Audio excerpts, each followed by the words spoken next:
SSC পরীক্ষায় প্রায় 2700 centre রয়েছে এবং 64টি জেলায় এই 2700টি সেন্টার একত্রে পরীক্ষা শুরু হয়।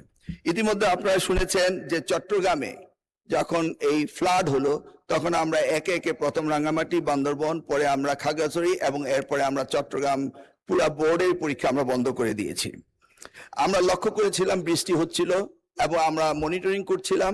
সেই সাথে মনিটরিং এর সময় আমরা 64টি জেলার এসপি এবং 8টি বিভাগীয় কমিশনার এবং প্রত্যেকটি বোর্ডের চেয়ারম্যান, ইউনো সকলের সাথে আমরা কথা বলেছি এবং ওয়েদারম্যান আমরা ব্রডকাস্টিং এর জন্য তাদের সাথে কথা বলেছি। তারা বলল যে বৃষ্টি হবে না, সেই কথাটি তারা বলেছে। বিকেল 5টা পর্যন্ত আমরা বসে থেকে সিদ্ধান্ত নিলাম যে সকলেই বলল যে ওয়েদার ভালো হবে, সেই জন্য আমরা পরীক্ষা রেখেছি। সকালে ঘুম থেকে উঠেই দেখতে পেলাম কুমিল্লা সরকারি মহিলা কলেজের মাঠ পানিতে ভরে গিয়েছে।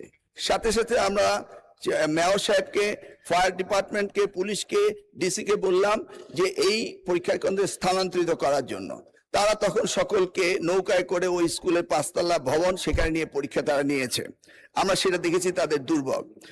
তাছাড়া বাংলাদেশে, সারা বাংলাদেশে আমরা ডিসিদের সাথে কথা বলেছি এবং ইউনিয়নদের সাথে, তারা বলেছে যে কোথাও পরীক্ষা কোনো রকম দুর্যোগ ঘটেনি।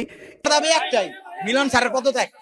তারা সে আমাদের ফার্মের মুরগি বলেছে সব, এই জন্য সব মানে সবার শান্ত ছিলাম, যাও শান্ত ছিলাম, কিন্তু এককালে দেখলেন আওয়ামী লীগ সরকারের মতো শেখ হাসিনা যেমন বলছিল রাজাকারের বাচ্চারা, উনিও আমাদের ইফেক্ট করে কথা বলছে আমরা নাকি ফার্মের মুরগি।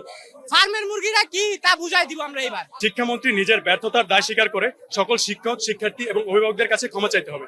2 নাম্বার, এইচএসসি 26 পরীক্ষার্থীদের পরীক্ষার নামে আর কোনো প্রহসন বা গবেষণা চালানো যাবে না।